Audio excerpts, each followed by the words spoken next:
अस्सलाम वालेकुम व्यूअर्स, मेरे चैनल पर खुशामदीद। उम्मीद है आप सब खैरियत से होंगे। आज मैं आपके साथ शेयर कर रही हूँ अचार गोश्त की रेसिपी, बिल्कुल मुनफरिद तरीके से तैयार, नहायत मज़ेदार। इस रेसिपी को मैंने कैसे तैयार किया है जानने के लिए वीडियो को एंड तक लाजमी देखिएगा। बिल्कुल एक्यूरेट क्वांटिटी है। स्टेप बाय स्टेप मेरी रेसिपी को फॉलो करते हुए आप भी मेरे तरीके से मज़ेदार अचार गोश्त लाजमी बनाइएगा। रेसिपी की तरफ जाने से पहले आप सब व्यूअर से हम्बल रिक्वेस्ट है, अगर मेरे चैनल पर न्यू है तो इसे सब्सक्राइब कर लें, साथ लगे बेल के बटन को लाजमी प्रेस कीजिएगा। ये बिल्कुल फ्री है। चलें जी, इंग्रेडिएंट्स आपके साथ शेयर करते हैं। प्याज मैंने लिया 1 अदद लार्ज साइज़ का।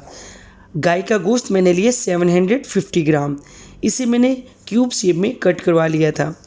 टमाटर मैंने लिए 4 अदद मीडियम साइज़ के। अचार गोश्त मसाला मैंने लिया है 2 टेबलस्पून। मैंने यहाँ नेशनल अचार गोश्त मसाला लिया है। दही मैंने लिया 250 ग्राम, ये 1 पाव है।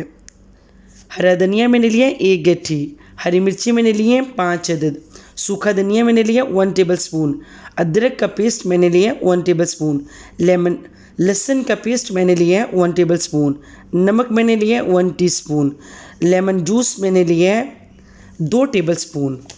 चलें जी, बनाना स्टार्ट करते हैं। सबसे पहले हम गोश्त को मैरिनेट कर लेंगे। इसके लिए बोल में मैंने दही ऐड करके इसे 1 मिनट बीट कर लिया है।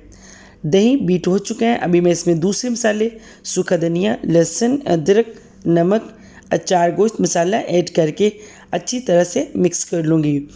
पेस्ट ज़बरदस्त तैयार हो चुका है। अभी मैं इसमें गोश्त ऐड करके मिक्स करूँगी। मसाला अच्छी तरह से कोट हो चुका है। अब मैं इसे 3 घंटे के लिए मैरिनेट होने के लिए रख दूँगी।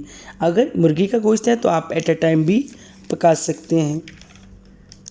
दूसरी तरफ हम हरी मिर्चों में अचार गोश्त का मसाला ऐड कर लेंगे। इस तरह से मैंने हरी मिर्चों को कट लगा लिया है और मसाले में मैंने लेमन जूस ऐड कर लिया है।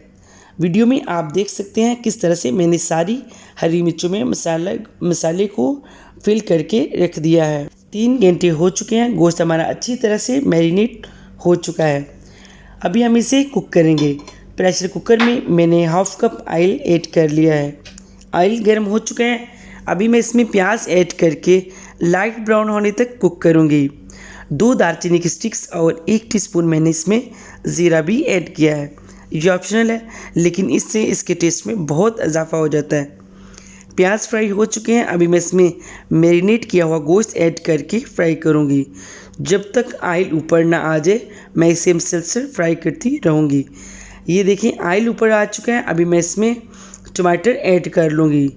अगर टाइम कम है तो आप 10 मिनट के लिए इसे वेट पर रख दें, नहीं तो स्लो आंच पर ये आधे घंटे में अच्छी तरह से कुक हो जाएगा। मेरे पास टाइम कम था, इसलिए मैं इसमें 2 कप पानी ऐड करके 10 मिनट के लिए वेट पर रख दूँगी। 10 मिनट के बाद मैंने चेक किया है। ये देखें, गोश्त हमारा अच्छी तरह से कुक हो चुका है। ये जो थोड़ा बहुत पानी है इसे मैं हाई फ्लेम पर ड्राई कर लूँगी। मसलसल कुक करते हुए ये देखें पानी ड्राई हो चुका है, ऑयल भी ऊपर आ चुका है। अभी मैं इसमें मसाला लगी हरी मिर्ची ऐड करके मज़ीद 1 मिनट फ्राई करूँगी। ज़बरदस्त अचार गोश्त हमारा तैयार हो चुका है। अभी मैं इसमें हरा धनिया ऐड करके डिश आउट करूँगी। नहायत मज़ेदार, बिल्कुल मुनफरिद तरीके से तैयार इस रेसिपी को आप लाजमी ट्राई कीजिएगा, वो भी मेरे तरीके को फॉलो करते हुए। आखिर में आप सब व्यूअर्स का दिल से शुक्रिया। मेरी वीडियो अच्छी लगी तो लाइक करें, मेरे चैनल को सब्सक्राइब करें, साथ लगे बेल के बटन को लाजमी प्रेस कीजिएगा। ये बिल्कुल फ्री है। इससे आने वाली हर मेरी नई वीडियो सबसे पहले आप देख सकेंगे। अल्लाह हाफिज़।